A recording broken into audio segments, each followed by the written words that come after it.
Welcome back to the show, ladies and gentlemen. Chris, the painter from Right Way Interior Painting. Dab your brush into your roller tray, go up to the ceiling line. You're not going to touch the ceiling line. You're just starting a little bit beneath it. And then you're going to send a couple of bristles closer to the ceiling line, and that, not to put a full paintbrush full of paint so close to the ceiling line that you're dripping and sagging and getting all over the ceiling. This is a professional interior paint job. This is an add-on wall to the kitchen. It's a custom color. This is the final coat. And when you do the final coat, you cut it in first, just like we're doing here. And then we're going to roll it out. So dunk your brush, go up. Now you're going to be switching hands because you're coming to the end where the cabinet meets the wall. So you're going to continue down. Make sure you go in and go over your work because this is the finished product. We cut it in about 4 to 5 inches away from each surface, which is the ceiling, the cabinets, and the countertop. So you're going to continue over, switch hands, cut down and go down, cut in about 4 inches so we have enough space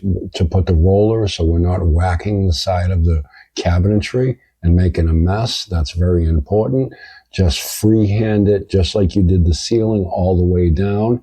And when you get closer to the bottom, you're going to have to kind of pivot your hand and your body a little bit to get it into the corner, into the 45. So you're going to dunk your brush to refresh it. And then you're going to paint this. Now you're going to scoot down a little bit because you have to get down there to use your hand properly because your hand won't do it from standing up straight. So you're going to have to crunch down a little bit. Refresh your brush, go over the top of the countertop, cut it in just like we did the ceiling line. You're going to start a little higher, then you're going to work your way lower. Move your roller tray out of the way. Continue down the same way. Start a little high, then go lower to cut it all in properly. And most importantly, make sure you go over your work very lightly.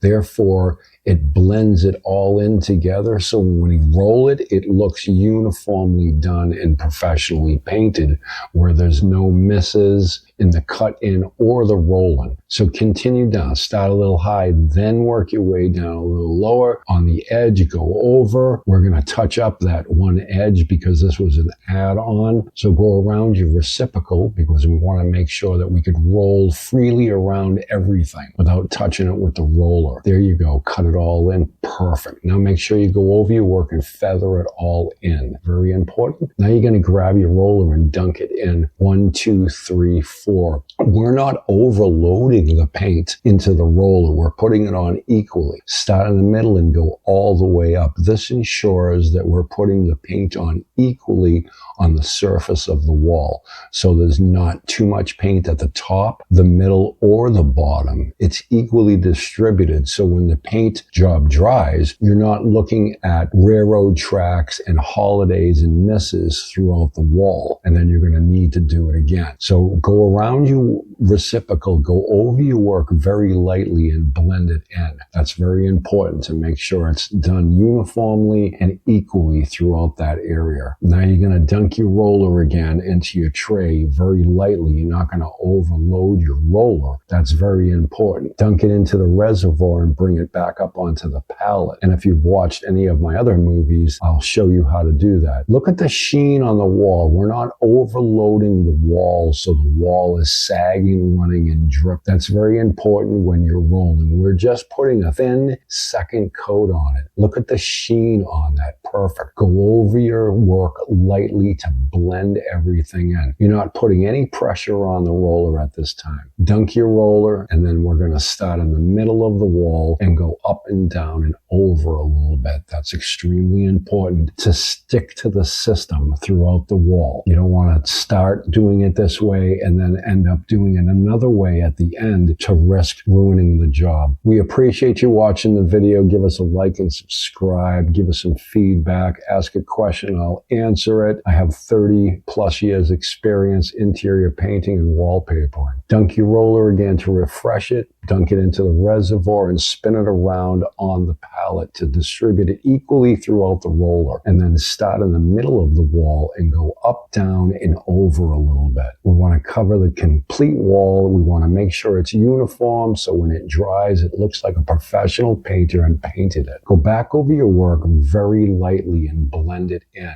And that's about the end of this video. That wall will come out perfect. That's a professionally painted interior paint job. I appreciate you all watching my video. You have a great day. I appreciate your time.